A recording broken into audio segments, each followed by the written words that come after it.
Good evening, everyone, and welcome to the 2021 edition of the International Mother Language Day celebrations at the University of Reading. International Mother Language Day is celebrated every year on February the 21st to promote linguistic and cultural diversity and multilingualism around the world. And the idea to celebrate International Mother Language Day was the initiative of Bangladesh, and it was approved at the 1999 UNESCO General Conference and has been observed throughout the world since 2000. This is the 5th consecutive year that we hold a public event to celebrate this important date at the Center for Literacy and Multilingualism. But it's the first time that we do this online. So the downside is that we cannot be in the same room, but on the upside, we have 488 registered participants from 56 different countries and 6 continents. But we always miss someone from Antarctica in our online events, so we must do better. This year is also special because this event is jointly hosted by the Centre for Book Cultures and Publishing, at the University of Reading. And I am delighted to welcome 2 of the co-directors, Professor Daniela Penna and our keynote speaker, Dr. Sophie Heywood. And my name is Ludovica Serratrice, and I'm the director of the Centre for Literacy and Multilingualism. So Sophie is Associate Professor in French, and she's currently one of the directors of the Centre for Book Cultures and Publishing at the University of Reading. She's a specialist in the history of children's literature and publishing in French and transnational perspectives. She has published widely on these topics in French and English, and she was recently a Studium Marie Sklodowska-Curie Research Fellow at the University of Tours, where she led the research project, The Children's 68, which she'll tell us a little bit about tonight. And she's currently completing a book manuscript on children's publishing in Cold War France. My colleague Daniela will tell you a little bit more about their centre, and I just want to say a couple of words about the Centre for Literacy and Multilingualism, for those of you who are new to it. So CeLM, as we call it, is an interdisciplinary research centre that brings together researchers from linguistics and applied linguistics, psychology, education, modern languages and cultures, and neuroscience. And our mission is to conduct world-class research and to train the next generation of researchers, but also to engage with practitioners and the public at large on issues related to the many different aspects of multilingualism in children and adults. So we're very proud to be co-hosting this public lecture today to celebrate International Mother Language Day. So before I pass the floor to my colleague Daniela, just a couple of words on the logistics of the event, so there'll be no fire drill. Sophie's talk will last approximately 40 minutes, and there will be ample time for questions from the audience. We ask you to post the questions in the Q&A rather than the chat, so that Daniela, who is moderating, can keep an eye on them. So without further ado, I will pass the floor to my colleague Daniela, who will then introduce Sophie. Thank you, Daniela. Thank you very much. It is my pleasure to outline to you the remits and the mission of the Centre for Book Cultures and Publishing of the University of Reading. The Centre undertakes research in book cultures and publishing with a distinctive global, multilingual and multidisciplinary focus. The Centre aligns expertise in English, Spanish, French, German, and Italian language publishing and book history with transatlantic and European research partnerships in typography and book design, Latin and non-Latin scripts, and in the printing and publishing trades. And researchers in the Centre have shared interest in the materiality of text and image, both analog and digital, in how digital methods can enhance scholarship and the ways in which books are produced, distributed and read in global contexts today and in the past. And Reading's renowned collections in book printing and publishing history and facilities and technical expertise to explore the making of type and printing processes underpin this research. As Ludovica has said, Sophie Heywood is one of the co-directors, and actually this year she is director-in-chief. Sophie's work, as Ludovica has mentioned, interrogates what we understand to be children's culture and how this shifts across across time and place, providing historical perspectives on the assumptions that have shaped children's creative industries. Her work is informed by rigorous archival research, and her approach brings together publishing history, ideas of nation, and notions of the child. And all these ideas are reflected in the research project that underpins the research findings that Sophie will share with us today. So it is a great pleasure for me to then pass the floor to my colleague Sophie and learn from her. Okay, and here, has that worked? Can you see the picture? Yes, we can. Okay, thank you very much, Ludovica and Daniela, for the introductions there, and also thank you so much to Ludovica for the invitation to speak at this special event. And thank you above all, hello and welcome to everyone who's tuning in. It's amazing and utterly overwhelming, I think, the ability we have now to kind of speak to people from across the world and lots of exciting people from the comfort of our own home. So I can't see you, but I'm guessing you're there, so hello. So as Daniela and Ludovica said, today's talk comes out of a project that I ran working with lots of wonderful and talented people from across Europe, and which I called the Children's 68. And in this project, we looked at how children's books and media became caught up in the current of turbulence, protest, and countercultural agitation that characterized the years around 1968 across Europe and indeed across the globe. So to kind of introduce you, I thought what I'd do is I'd take your hand and kind of plunge us into the imaginary, into the kind of children's culture of the era being some of what was going on, to just give you a brief sense of some of the things that we were looking at and what was going on in children's culture. So there is the website to the project. So we kind of see a new motif emerging. People felt that what they were doing is revolutionary, I guess, is why I'm highlighting this. So we see the children's version of the raised fist of the revolutionary. Here we can see examples of publishers' logos using it. And even in the case of the 1969 German picture book, Fünf Finger sind eine Faust, 5 fingers are a fist, it formed the subject of an entire story. Other books looked revolutionary. Here with the bold red circle on a vivid green background on the cover of the Italian artist E.L. Amari's Little Red Balloon from 1967, calls to my mind at least the kind of third world revolutionary flags, liberation flags that we see being waved in the streets in 68. And we'll come back to that later on, that little theory of mine. While other picture books came deliberately packaged in the revolutionary colours of black and red, or indeed, to borrow Tommy Ungerer's phrase, packed a visual punch, inspired by the innovations in graphic design going on in this period. There were also, and this was a particular favourite, I think, in Scandinavian countries, manifestos for revolt for children.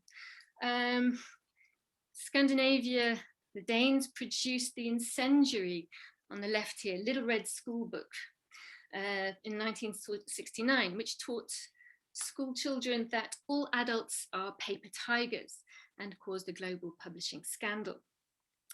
And then here on the right, we have also from 1969, the Swedish Francis Westin's Manual of Child Indoctrination, which advocated systematically and from a very young age teaching children to disobey, because obedience is what had led, of course, to the guards in concentration camps obeying orders. Okay, so here she's kind of developed this idea of counter-indoctrination.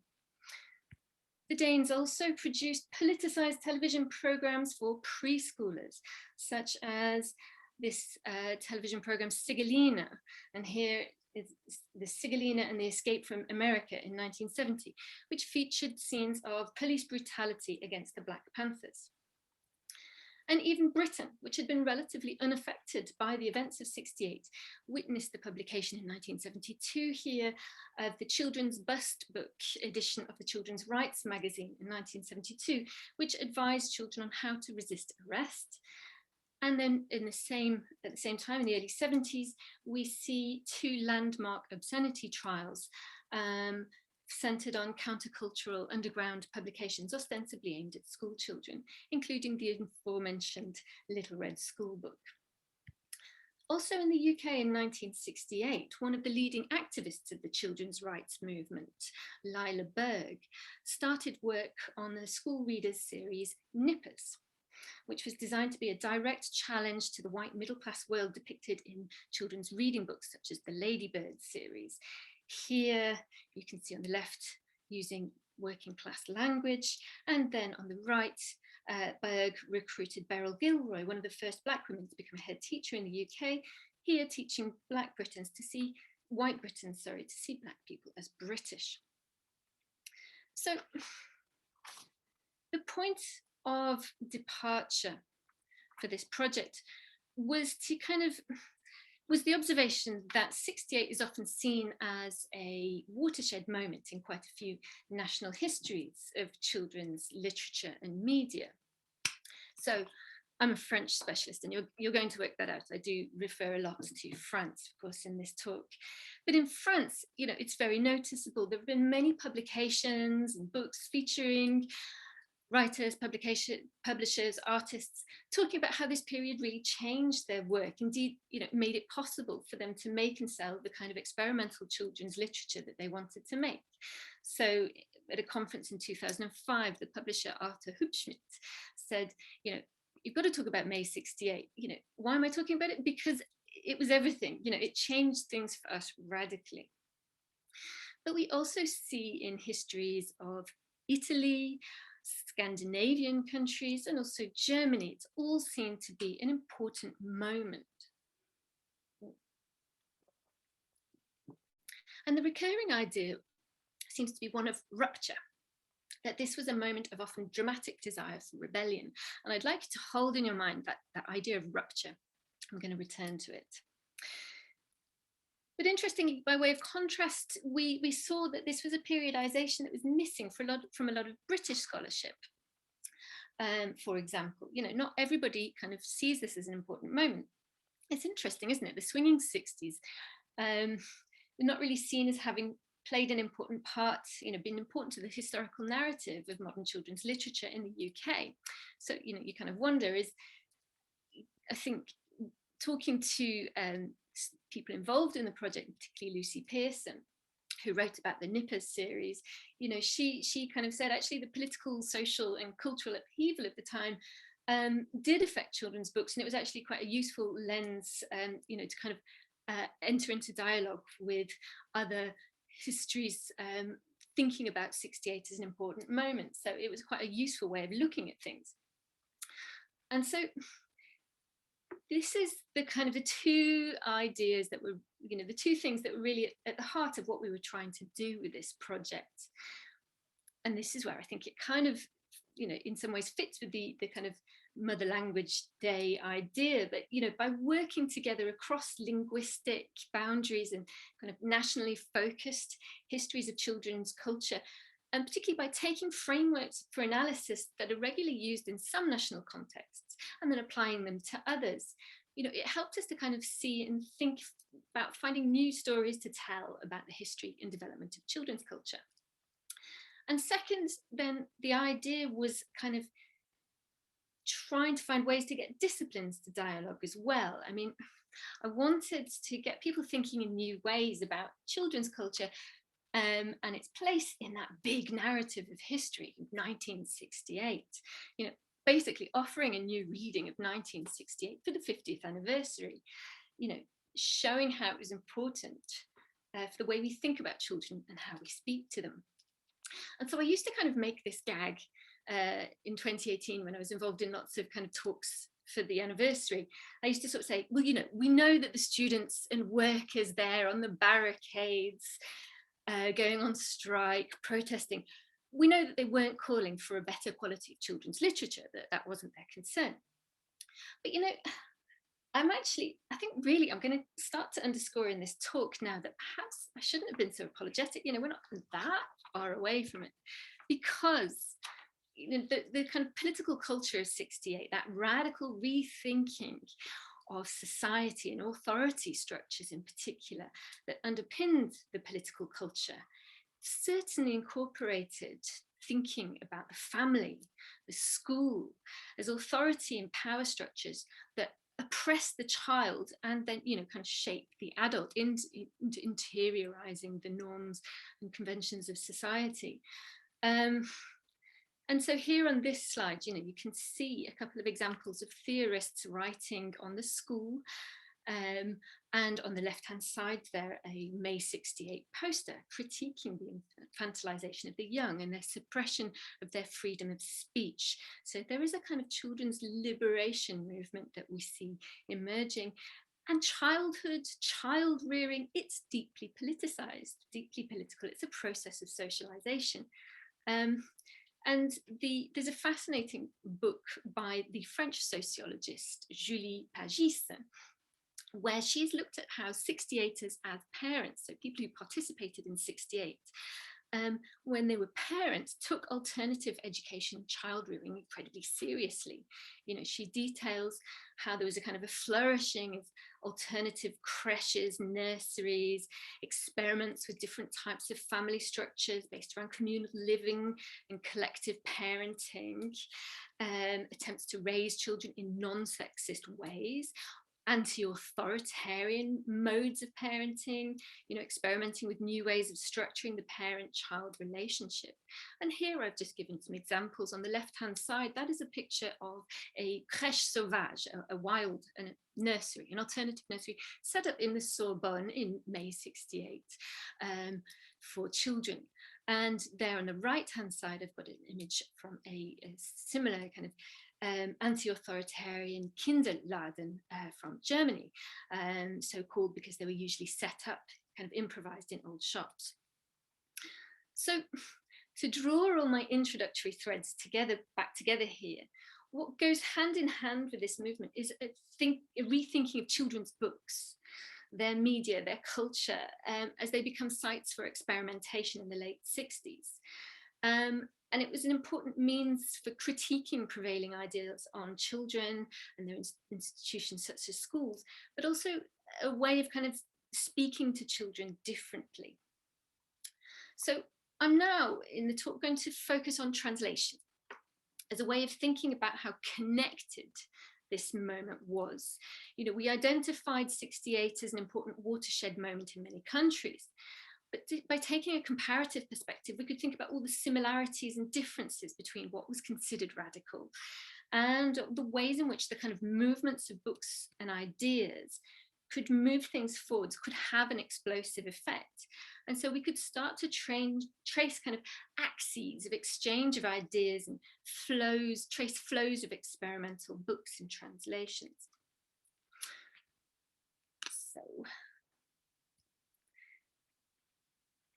I think a good place now then to start talking about my case study, to start this talk properly, I guess, is to take us back into those heady days of 1968 in the Marxist publisher François Masperot's bookshop in France, in Paris, in the Latin Quarter, just around the corner from the Sorbonne, where so much of the events of May would take place in 68.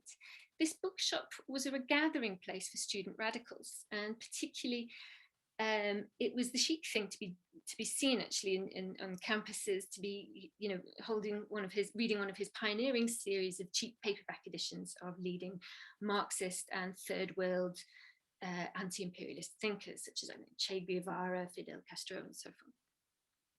But interestingly, amongst the shelves brimming with kind of literature and poetry from across the world and these important political texts, Masperot's bookshop also had a dedicated space for children's literature, which was nestled next to the art books.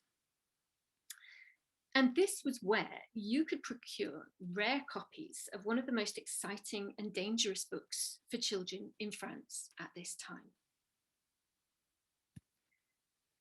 And was Max et les Maxi Monstres, or Where the Wild Things Are.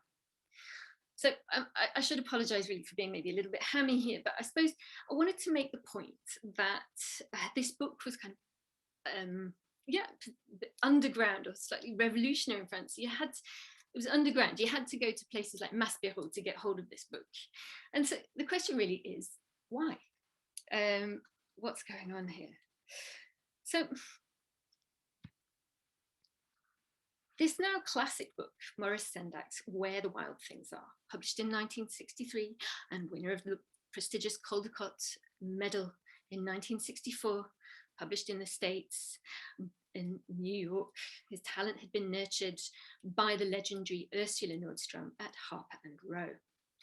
In New York, in the post-war period, the 1950s and 60s was a real creative center, and it was understood by many in the book trade to be where some of the most exciting work in children's books was being published, thanks in part to people like Ursula Nordstrom. So this tale, I'm going to just briefly kind of reiterate the tale for just to kind of, I'm sure you're all aware of it, but it's the tale of the mischievous, rebellious Max, who, dressed in his wolf costume, goes on an adventure, on a voyage, after a big fight with his mother, who calls him a wild thing. And Max turns around and shouts, "I'll eat you up." And he's sent to bed without eating anything. And then he goes on a voyage to the land of the wild things, where there ensues a wild rumpus. And the innovative structure of the book sees the images slowly reach out across the pages towards the words, to eventually here in this middle of the book, take over with the dancing and wild-eyed gnashing of the teeth of the terrible monsters, before retreating again as the boy sails back to the safe shores of home. So Sendak was effectively speaking to children of anger and aggression and the intense emotions of childhood and of nightmares, inspired by Sendak's own psychoanalysis that he'd undergone. So Sendak's book is not only it's aesthetically and formally innovative, but these innovations very much derive from his desire to kind of evoke emotions and childhood in a way that was kind of challenged to well-entrenched ideas about how books ought to speak to children and what's there's essentially a kind of a liberationist desire here to kind of bust taboos and to talk about nightmares and the intense emotions of childhood. And it certainly had, the book in 1963 had caused a certain amount of disquiet in the United States on its publication. Many librarians, critics and parents expressed concern that it was too scary, essentially. As one librarian put it very poetically, this was not a book to be left where a sensitive child might come upon it at twilight. And famously as well, the psychologist Bruno Bettelheim worried about the effect on children it might have, as it represented here deep anxieties about desertion and abandonment. So in 1964, in awarding Sendak the prestigious Caldecott Medal, the American Library Association was acknowledging, was kind of validating the importance of what Sendak was doing. And it was, according to Grossberg, I think, it's part of its work to recognize books that were written from a child liberationist perspective.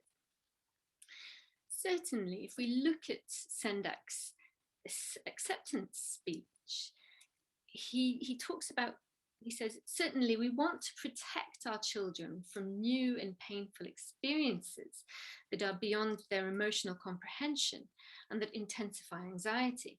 But it is through fantasy that children achieve catharsis. It is the best means they have for taming the wild things.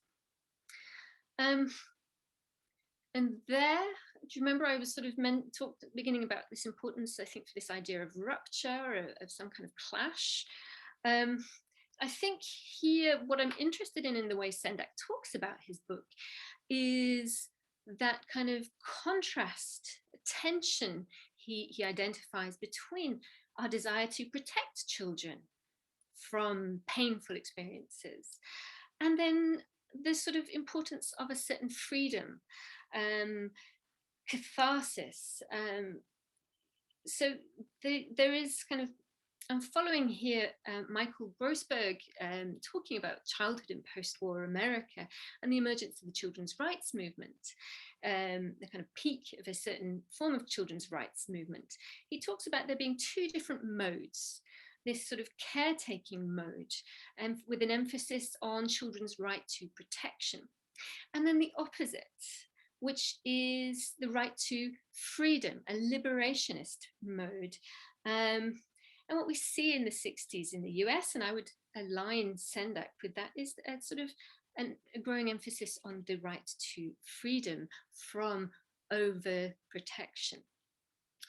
And what I've described here is this tension that is, in a sense, inherent to children's literature, between sort of freedom of creative expression and then also the kind of artists' need, the sort of explore the importance of having access to freedom of expression, exploring the human condition. But, the sense also that children's literature needs to somehow be delineated from literature proper, I suppose. And this tension that I've sort of bumbled my way through here, this tension, I think, was central to the cultural rebellion of Children's 68, that rupture, that idea of 68 as a watershed somehow, because it's a shift away from that protection-focused way of thinking on children's books and well-being that I think had really come to dominate, in particular after the experience of several generations marked by 2 world wars. And now I'm going to develop this theory a little bit more by looking, using the kind of translation and reception of Sendak's book as a good way to explore this phenomenon, because it's when Max travels that we see the extent to which could be seen as the sort of radical potentials of the book. Okay. So in 1967, the British publisher Bodley Head took the risk and decided to publish it, and arranged a large international printing partnership, a kind of co-edition basically, to defray the costs with the UK, Denmark, France and Sweden. I'm going to look at the French example because I'm a French specialist, but also because the book's translation and reception there was, according in the words of Maurice Sendak himself, a fiasco. And that's because in the case of France, it was being imported into a market, into a country where children's literature was pretty rigidly regulated. So it's a really good example, I think, of where this rupture and tension is the operative word. The strict regulation of the French children's book trade in the 1950s and 60s was, I think, in many ways, the product of anxieties after the war, anxieties about human nature and cruelty and that kind of desire to sort of invest the children of the future, protect them from, concern that that children had somehow been traumatized, but also a kind of a hope for the future that could sort of prevent this again.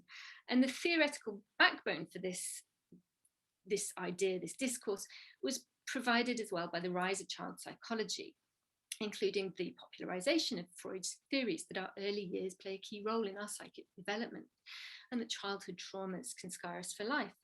So certainly in France, that caretaking, that protectionist approach is really important. We see a growing cadre of specialists, of librarians, teachers, youth movements, child psychologists are really interested and worried about children's reading and what it can do to them. Here I'm just going to quote Henri Vallon, the French child psychologist and education reformer, who kind of commissioned an extensive report on children's book publishing in 1956. And, he writes very clearly, advances in microbial biology have led to the reduction in child mortality.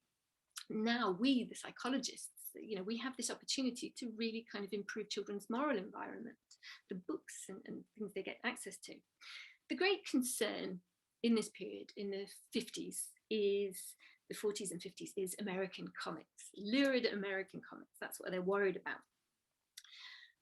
And you know, we see all sorts of crusades against comics and really fears about children, the impact of reading comics on children, you know, in the US as well, but you know, all over the globe. But France nevertheless has the dubious honor of leading the field when it came to the surveillance of children's publications in the post-war era. So in 1949, in July, the Fourth Republic passed a law on publications destined for the young, not just comics, all publications. Such material must not depict in a favorable light criminal activities or all acts, lying, banditry, stealing, laziness, cowardliness, hatred, all acts that might be termed as crimes or offences of a nature that might demoralise young readers. So we'll see other kind of comics codes and laws being brought in, but France really does, you know, no one goes as far as the French. So, and it sets up, we have a big commission set up to monitor the industry. So at this point, what I want to do really is just underscore that this law is important, not so much because we see lots of publishers being locked in jail and the keys thrown away. That's not true, you know, they weren't.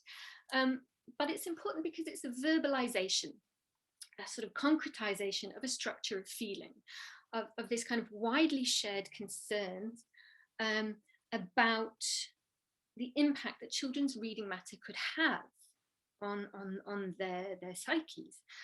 And I think what you also see is if you look at the recommendations that the Commission sets out, you know, they set out these lengthy recommendations to publishers on how to produce, you know, what sort of publications they should be producing, you know, how to modify their comics and so forth to make them good for children.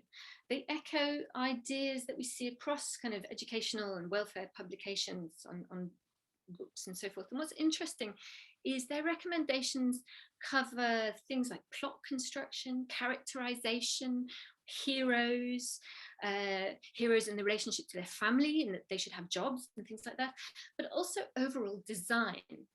And that's what I'm interested in. I find, you know, publishers were advised to be really alert to the impact of a page covered in drawings, rendered in tormented and tense lines and violent colours. And what we see is an aesthetic vision, really, of children's reading matter that was very much born of a desire to prevent harm, to protect the child reader. So again, I hope you can kind of see what I'm drawing out is that tension.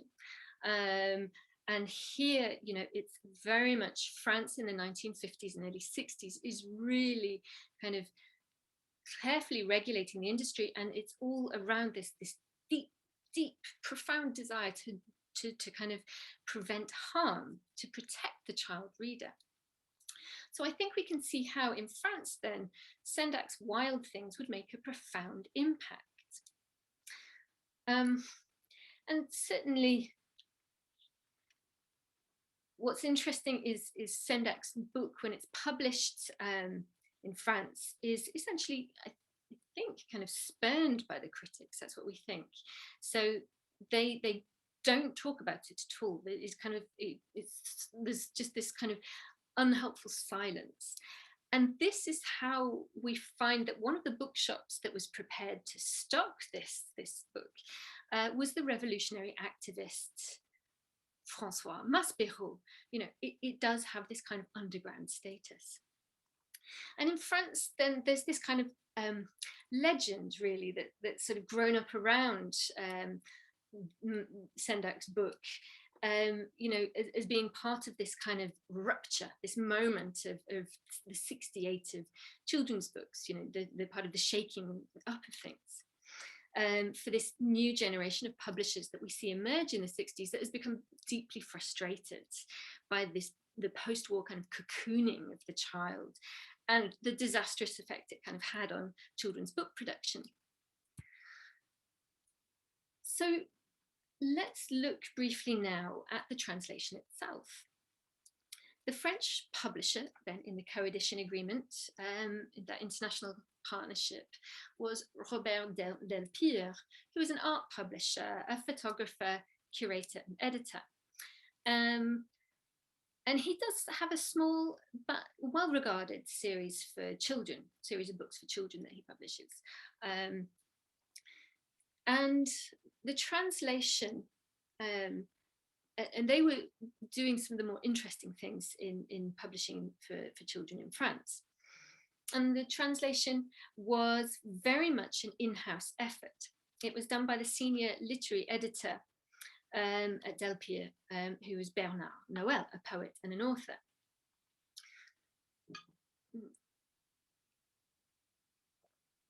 So it's interesting.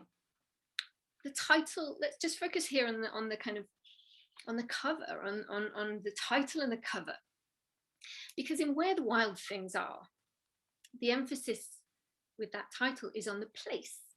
There's no kind of active subject implied. And, you know, on the front cover, as Leonard Marcus has remarked, we don't see Max, he's not featured, which is fairly unusual to not see the hero or heroine to feature on the front cover, and not even on in the title. This was something you might know this, but you know, there's another Harper and Row production, Goodnight Moon, that does the same thing. And the idea essentially is that the reader can project them into themselves into the place. What's interesting then is the French title breaks with this enigmatic presentation of the book. And its solution instead is to take the kind of inner journey of the book, the sort of journey through Max's anger, you know, to his sort of unconscious, and makes that explicit, makes the Freudian undertones explicit, because he's made Noël here has made them Maxi monsters. We know that the monsters are Maxes. So the place where the wild things are, we kind of know that it's symbiotic, that it's with the protagonist, with the hero. And it's interesting as well, because it's kind of playing with the consonances, the gnashing of teeth, the clashing of jaws that's kind of evoked by the sound of Max and les Maxi Monstres. And it also kind of makes you think of Max and Moritz, mischievous German children's characters from the 19th century. But it's funny, isn't it? I mean, essentially Maxi Monstre is not an obvious translation for wild things. You know, this is an invention of the translator. Maxi monsters, they're the biggest, they're the scariest. But, you know, on the other hand, the wild thing there on the front cover with his eyes closed and a smile on his face and very human feet there, he's got very human feet. And, you know, you can just see the claws visible on his one paw that's kind of hinting at danger, but not quite. We don't really know what we're dealing with here. So it's interesting then, what we can see here is how the translator, you know, translation here is an act of interpretation. Bernard Noël's reading of the book kind of, I think, delights in the psychology of it and draws it out further, you know, by making that connection between Max and the Maxi monsters. And so in a sense, what he's doing here is further forcing the point that Sendak's book represented a direct challenge to this prevailing understanding of children's literature, and that strong desire in France to protect children from the more disturbing sides of human instincts. So to close, what's interesting then is Christiane Abadi-Clark and others writes of the importance of Where the Wild Things Are, and how it became a kind of, she calls it a manifesto for the visual revolution in children's books in France. And certainly we can see how, because they talk about this, the Franco, and there are some publishers that kind of emerge, and I'm just going to take you through a couple of things that they're producing, and kind of the way they see themselves as revolutionary and kind of inspired in part by what was going on by people like Maurice Sendak. Certainly François Ruiz Vidal and his partnership with the American publisher Harlan Quist, they set up a Franco-American business venture in the late 60s. And they really kind of see themselves as trying to produce books that are going to wake children up, shake things up a bit. So here, stories for children under 3 years of age, with the absurdist French playwright Eugène Ionesco and the Swiss artist Etienne Delessert. And there is this representation of a walk in the park. And there's 10 points to anyone who can find the little wild thing in there. So they're kind of paying homage to him. And you can see also why I kind of mentioned the question of colors in my opening panorama. Publishers felt emboldened to experiment a bit more, I think. If we look here, this book, Ah la la, or Les Télémorphoses, with artwork by Nicole Clavelu, French artist. Here, you know, they're kind of, I hope you can see that, these kind of inky black fly leaves, they're kind of big black book. They're really enjoying kind of relishing the sort of creativity of breaking the codes, using somber colors or jarring colors. Here, Clavelu, I use her images, the one on the front of this PowerPoint slide. I like this book very much. I think it's lots of fun. And, you know, you can see she's really reveling in using all sorts of exciting colors. And it's a psychedelic story about an interracial family, apparently in homage to the civil rights slogan, "Black is beautiful." So, like I say, they're kind of reveling a little bit in the creativities of sort of breaking the codes. And color as well. We can hear, I think you can see similar things going on here with that book that I talked to you right at the beginning, École des Loisirs, the French publisher on the left, took the Italian 1967 book, The Red Balloon. And here, what's interesting, look what they've done. It's a book that has no words, it's just pictures. And the French publisher and book designer have kind of taken, you can see what they really liked about it. They've kind of made it more abstract, made it more flag-like almost. They've taken, the French translation is bubble, the adventures of a little red bubble, rather than balloon, and they've removed the balloon bit, so it really does have that kind of emblematic look. And the senior editor, Jean Delas, recalled how they produced this book in May '68, to be precise. It was a revolutionary book. There were no words. It was a graphic poem about a bright red bubble, a color resonant of the time. This picture book became emblematic of our publishing house. And so this clash between different visions could be very creative in its, what happens in France, it was also a lot about provocation.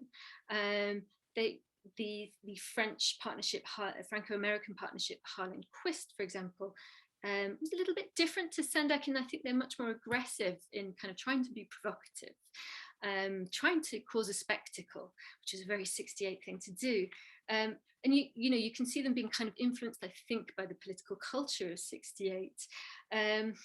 To kind of provoke debates on what children, you know, they're using it as an opportunity to kind of think about debates about what children's books are and what they should be. You know, for Sendak, the idea was that children's books needed to be taken seriously as works of art. François Ruiz Vidal of Harlan Quist then took that question to its logical conclusion by asking, is such a thing as true artistic freedom possible for children's books? And finally, just to kind of close, my last thought is that one of the key findings of the project was this pivotal role played by translation. That, you know, books as they travel can bring with them new ideas, in this case on how to speak to children and what children's books could look like. But also as they got translated, new publishers and translators saw exciting aspects that they found to be particularly innovative and sought to amplify them. So there's a connectedness in this moment, but also, you know, ideas as they move can become more experimental and more radical in new contexts. And so I think that's kind of appropriate to end this talk for Mother Language Day on this thought, reflecting on the role that translations can play in driving changes, innovations, and debates. Thank you for your attention. Oops. And there's a little power to children's imaginations. Okay. Is that better? Yes. Thank you very much, Sophie, for this very rich lecture. We have already a few questions in the question and answer section, which I will now read out. And of course, I should like to invite our attendees to post more in the question and answer section of this Zoom link, okay?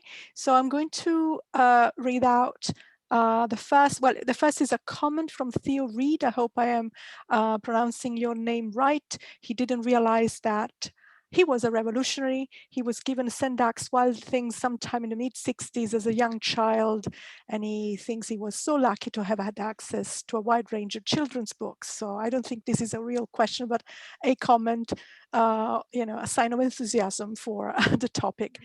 Claire Squires instead asks whether, okay, so you mentioned, Sophie, that French publishers didn't go to jail for contravening the 1949 law.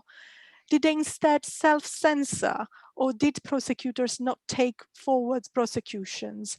And when did the law end? Okay. Oh, thank you. That's a lovely question. And I was being a little playful. There was one publisher that got taken to court, a comics publisher who published a lot of horror comics, and basically he got dragged through the courts for about 10 years, you know, and that is a kind of warning to other publishers. But I think particularly the law is designed to promote self-censorship, because you have to, it's a kind of, it's part of the copyright processes. You have to deposit 6 copies of any publication that you are that is destined for children, has to be deposited. So after all the investment has gone into making the publication. And so it is very much about kind of promoting a culture of kind of knowing that there's someone looking over your shoulder. But I think in the 50s and 60s, it's particularly, and I'm writing a book on this at the moment, so it's particularly strong because it's reinforced by that whole cadre of kind of specialists, that whole structure of feeling, I think, of the era. Interestingly, around 1968, there was a move to change the makeup, change the people involved in the committee to kind of relax things a little. But I should say, it is, if you are in France and in a bookshop, you can tell if a book is for children or not legally by opening up the book and checking in the front matter, you know, does it declare that it conforms to the 1949 law on children's publications? So it's still in vigor. How much it you know, kind of still makes publishers self-censor, I'm less sure. There's a whole load of research to be done on that, I think. Thank you. Okay, thank you. Suzanne van der Beek comments, the Dutch translation of Sendak's book is very similar to the French translation. While you, as you pointed out, there is an active interpretation of the title, do you know if this is a common translation of the title? Was this done in dialogue between international publishers?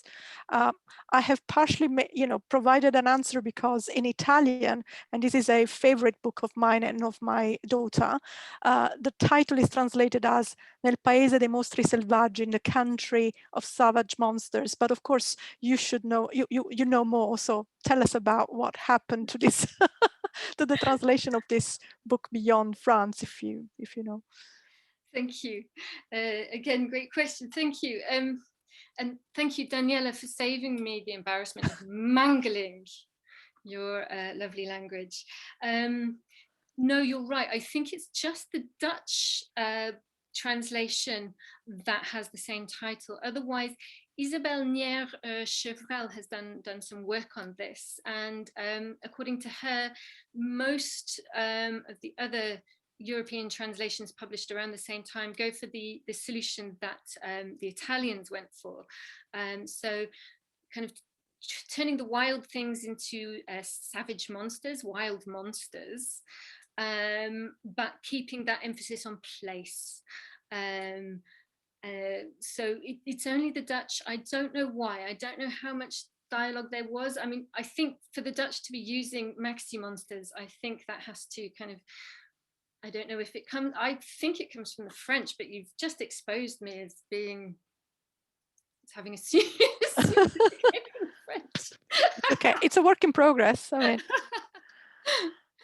and the book is very famous. Sigute, I hope I'm pronouncing your names correctly. Thanks you for the very interesting presentation, and wanted to ask you whether you know that the book Where the Wild Things Are is connected to personal post-Holocaust experiences of Maurice Sendak. This was one of the main reasons he created the story and illustrations, and of course sends her greetings from Vilnius. Thank you. Yes, yes, and I think that when I've written about this in more depth, it kind of, I think that sort of post-war kind of the desire of people like Tommy Ungerer and like Sendak, whose lives were touched. They're growing, their sort of formative experience were touched by this trauma. Then as they come of age, do I think also, you know, want to kind of address that, confront that, and become frustrated with the kind of protectionist, the kind of caretaking approach that I talk about. You know, Tommy Ungerer kind of famously says, you know, I think we must traumatize children, and, you know, we must talk to them about gas chambers, that they existed. And so I think that is definitely kind of where I was sort of reflecting on Sendak. So yes, thank you for kind of bringing that out. We have a comment from Aishwarya Subramanian. Given the origin of Modern Language Day, there is something nice about the fact that the little red balloon book looks like the flag of Bangladesh, which of course must be a coincidence, but still a lovely one. And a question from Helen Wang. She's interested to know if you have looked beyond Europe and America at the international scene in 1868 and whether events in Asia and South America had an impact on France?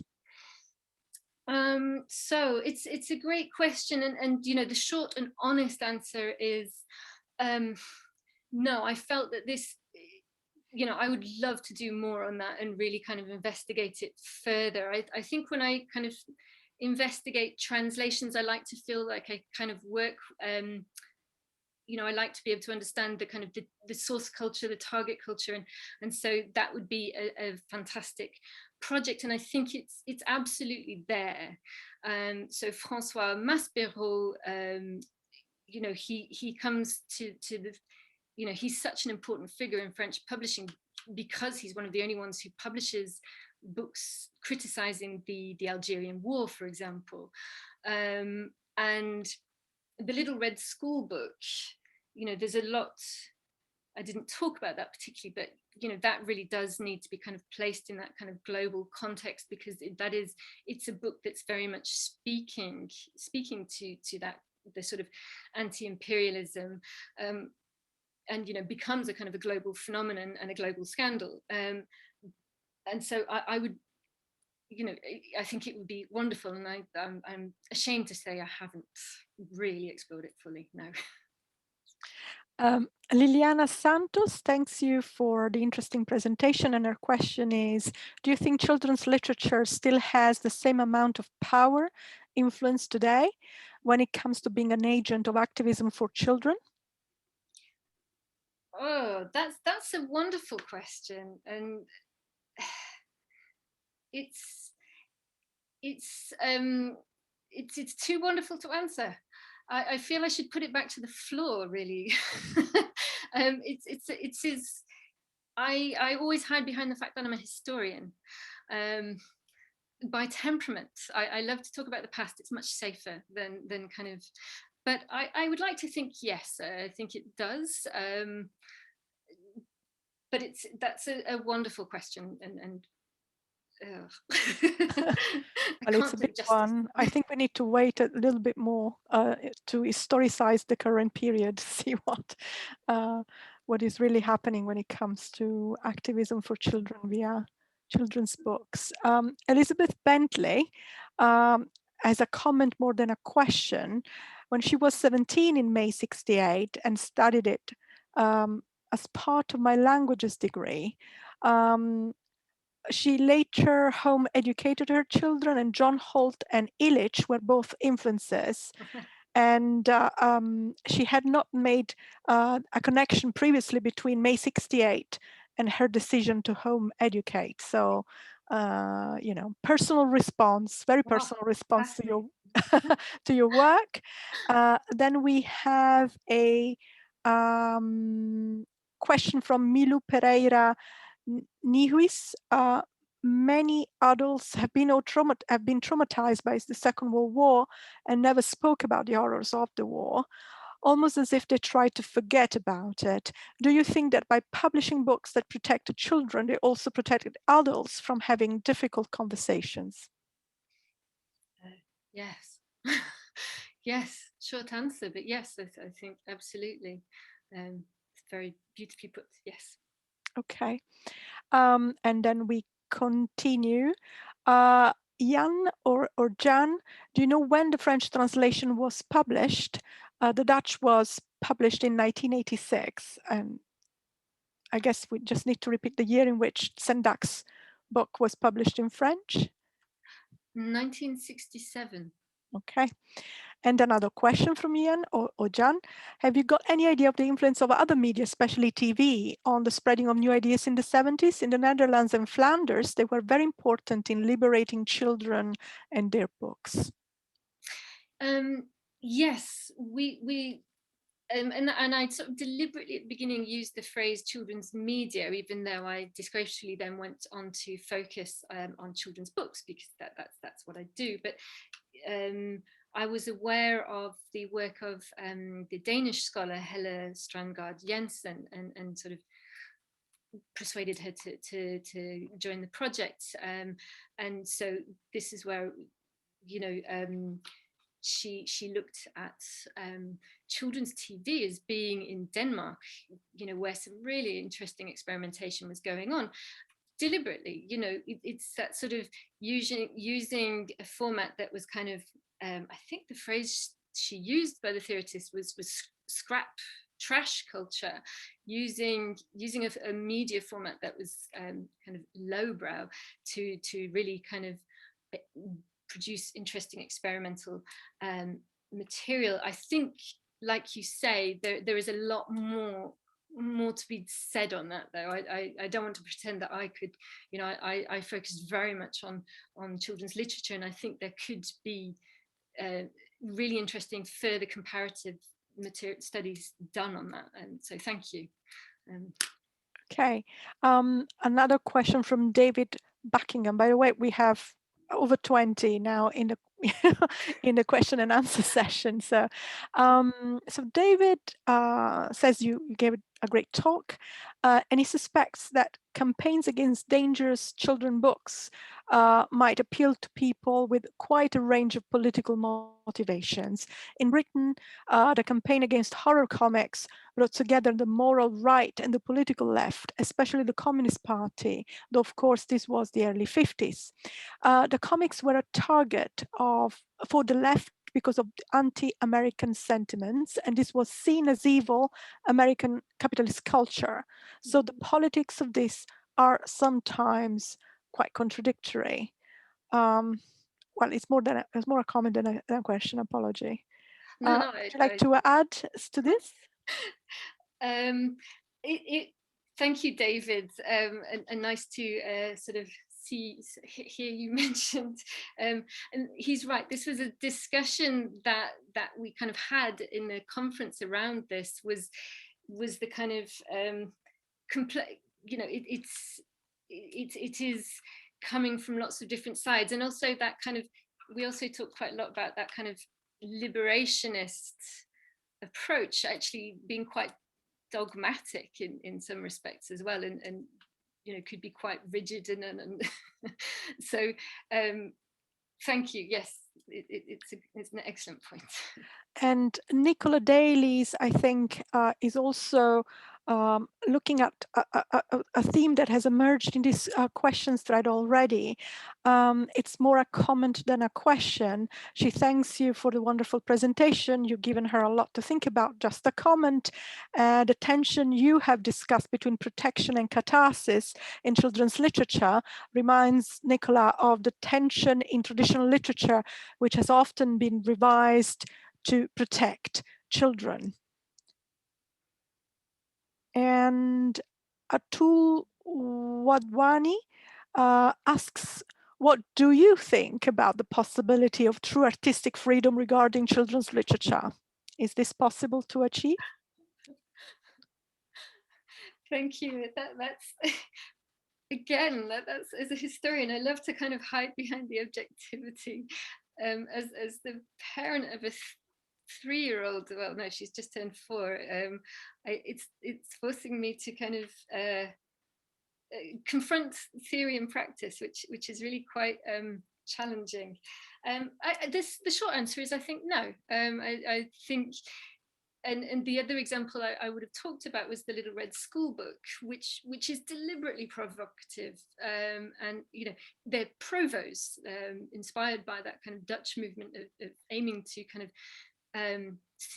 provoke political change through provocation, and you know, the British publisher produces a very earnest version designed to critique the British education system, ends up being censored, takes this to the European Court of Human Rights, and you know, finds the court deliberations there are really interesting, because they talk about these kind of two clashing worldviews that they can kind of see, and a kind of a desire to push through a more experimental vision of childhood, and the court essentially says no, this you can't speak to 10-year-olds like this. And it's a landmark ruling that is very much still used in freedom of speech cases today. I think the legal answer is no. Ellen Wang is looking forward to reading your book. When will it be out? You can read the stuff on the Children's 68 online, free, open access. That's on Strain IA if you're interested. Okay.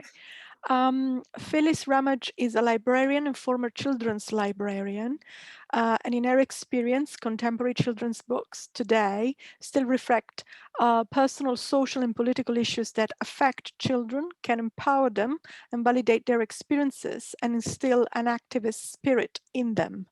So that's a comment as a practitioner and a children's librarian.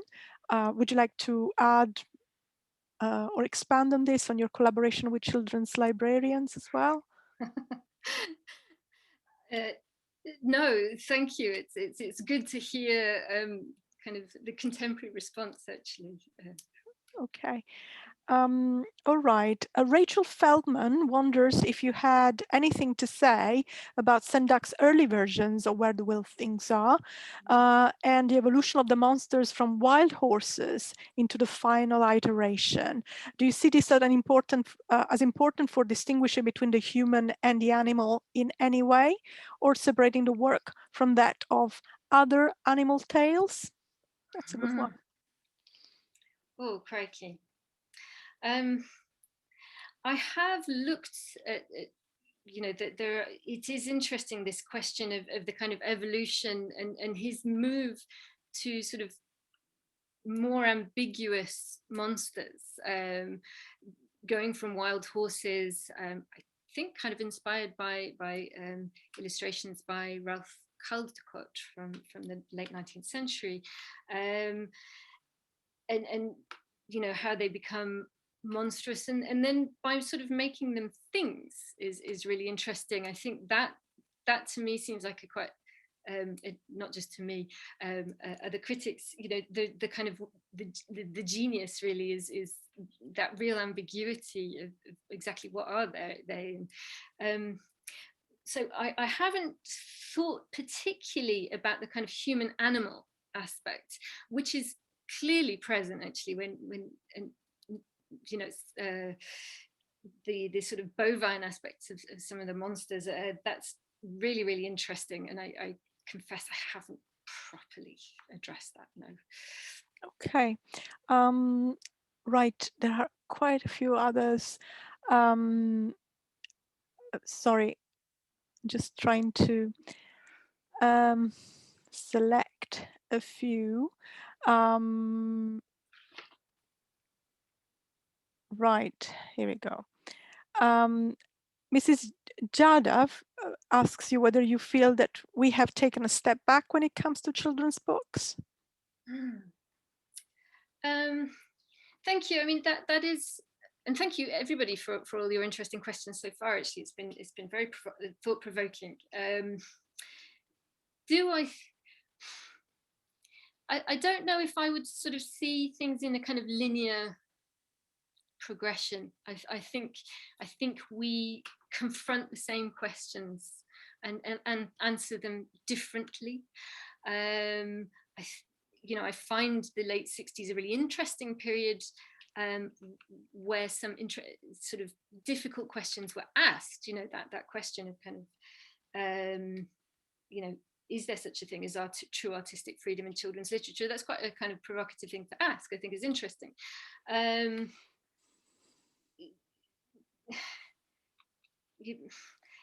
I think there is definitely a lot of kind of the sort of big kind of the vastness of the global publishing industry does mean there is quite a lot of self-censorship today, but this is a historian talking about the present. You can hear me really struggling, can't you? It's awful. But I think I want to wait and historicize it and see really kind of with a sort of more objective eye, what are the questions we were asking, and you know, what that kind of confluence was. So I'm not sure I would see it as kind of forwards or backwards, I suppose, is essentially my answer. Thank you. We have a question from one of our students, Leilani. Ciao, Leilani. When would you say, Sophie, roughly, that things really started to change for children's publishing in France in terms of more freedom, less censorship for children's literature, or is it still here today? I know that there won't be a specific date. We discussed this greatly in the May 68 undergraduate module, but she's just wondering if there was ever a change around or post 1968. Oh, Leilani, hello, and it's nice of you to take my obsession with making you think about dates and bash me on the head with it. I think that's great. I would go with the kind of idea that 68 is a kind of watershed moment, that there is perceptible change, and there is a kind of a publisher's spring. We kind of, after 68, there are some big kind of structural changes, not least that kind of desire to sort of replace the panelists on the 1949 law committee, things like that, and we do see a kind of a real explosion of creativity in French children's publishing in the 70s. So I think I definitely agree that 68 would be that moment. Okay, thank you, Sophie. I think we have completed the questions. I don't know if Ludovica can confirm in the question and answer session, but I have a couple of my own, if you don't mind. First of all, I really like this idea of crèche sauvage, and you know, I can I think I've seen some very strange scenes in when my daughter was in a nursery, and she looked very savage. But this leads me to ask you something about gender norms, and as an Italian, I suppose, as Ludovica Serratrice, has had the same experience. My mother went around with Elena Giannini Bellotti's Dalla parte delle bambine, on the side of young girls, I think can be translated into English, a 1973 landmark book that questioned gender norms and stereotyping. And she tried to raise me with that book. Imagine that. So I just wonder whether you have come across any type of children's books that published in and around 1968 addressed this issue of gender stereotyping head on. Thank you. Oh, I love that image of my head of department's mother. Thank you. But yes, it is actually interesting. I think Julie Pagis's book talks a lot about actually how that kind of child rearing is a site for experimentation. It's the women that are doing it, and perhaps obviously, and so there is a lot of she's interviewed a lot of people talking about this kind of the importance of kind of their mothers trying to raise them in a non-sexist way, and books are really a big part of that. We see that same impulse really reflected in children's book publishing. We see feminist, yes, Italian feminist publisher Adela Turin, for example, inspired by Gianni Bellotti's book, setting up a series called Dalla parte delle bambine. Yeah. And it is really interesting. There is a kind of a lot, and a lot of books kind of and catalogues detailing non-sexist books for children in the American context as well, and Lollipop Power, those logos right at the beginning with the little girls that and the raised clenched fist, they are deliberately non-sexist children's books.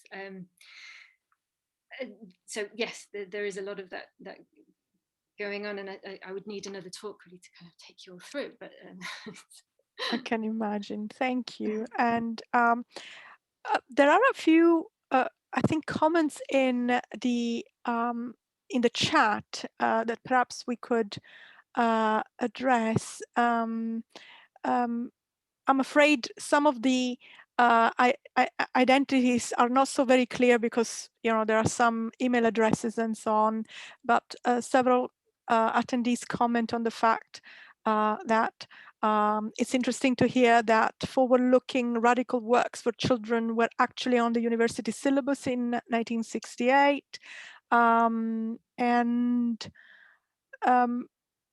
general, appreciation for your talk. And Megan Farr is also interested in the insights into the impact of 1968 revolution children's publishing in Europe and the role of that translations had in this. And she's looking forward to applying this theory to her own research in Welsh children's publishing of the time, especially on Drefven, I'm sorry, my Welsh is very dusty, who started in 1969 by publishing Welsh language co-editions of classic picture books of the time. So that's interesting. That's really interesting. Cool. Yes. Very interesting bunch. Thank you so much. Yes.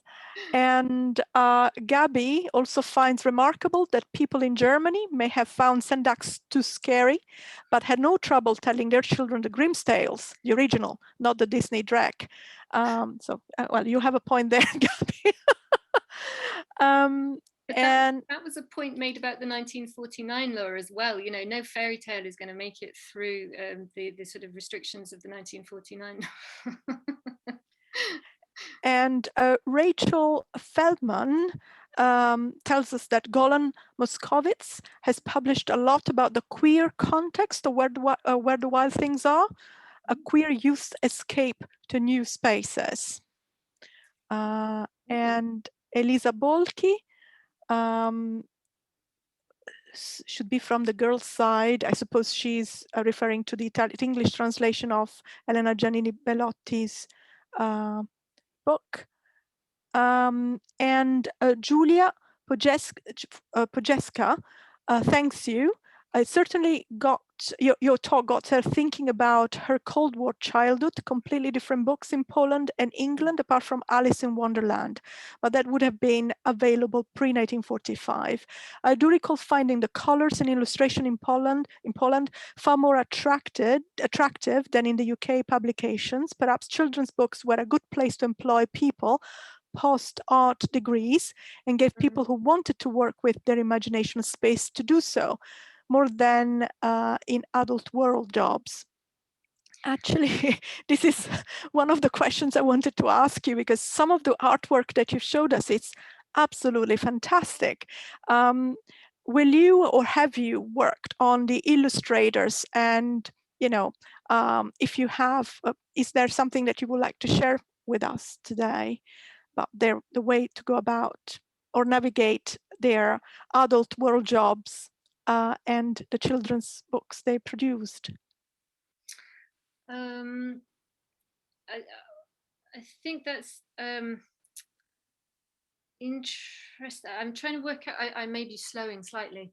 I mean, I've talked quite a lot to Nicole Clavelou, who I used her beautiful images for the poster for this.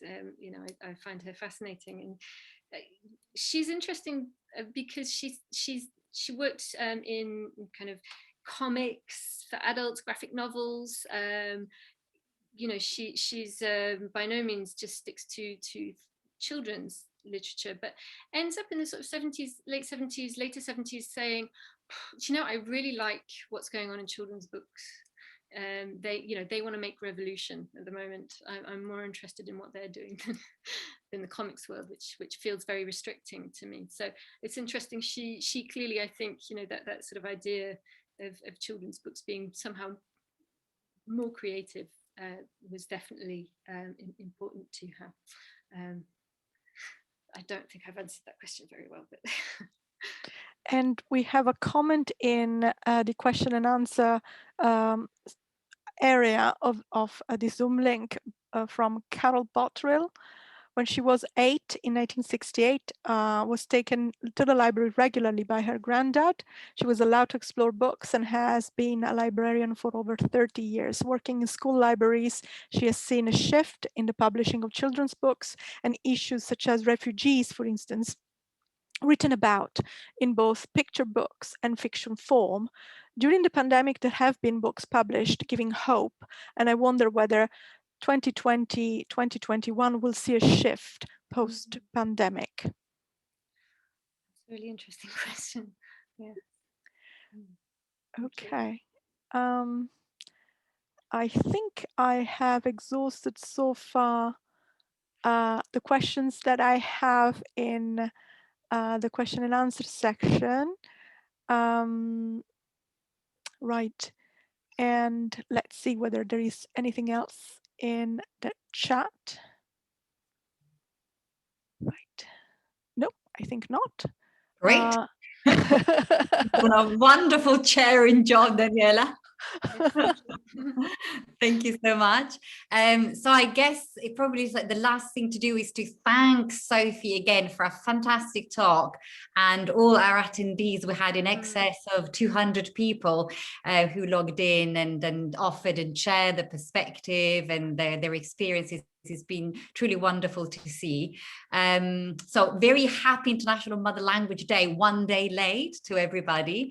And I can only say that we look forward to seeing you next year. So we'll see what happens next year for International Mother Language Day. And yeah, so Daniela, you want to say something? Yes, because on Twitter, people are asking whether this lecture that is now being recorded will be made available? Yes. And where could they find the link? Yeah. So there's going to be a follow-up thank you email to all registered participants, because I also know that a lot of people email me saying I signed up, and unfortunately time zone differences, I can't access the talk. So we've recorded this, and we'll make it available on the Center for Literacy and Multilingualism YouTube channel. I know that you also have a YouTube channel, so it'll be your YouTube channel as well.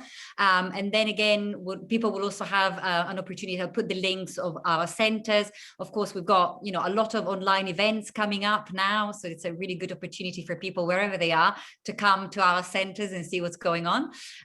So information will follow in a couple of days, and I think also Sophie's got some exciting news about something happening in May that we might want to share with the attendees of this workshop, because they might find that relevant and interesting. So yes, definitely a lot of information coming following up this. So thank you very much. I know there are people that have stayed up very late in Asia, Yes. to follow this. So we can, you know, unfortunately we can't see them, but we imagine them all out there. So I feel you. Exactly. So thank you very much, everybody. But thank you especially, Sophie, for a really, really wonderful talk. And thanks, Daniela, again for sharing. Thank you all. Thank you, Ludovica, for your hospitality. Thank you. All right. Bye-bye. Ciao. Ciao. Bye-bye. Bye.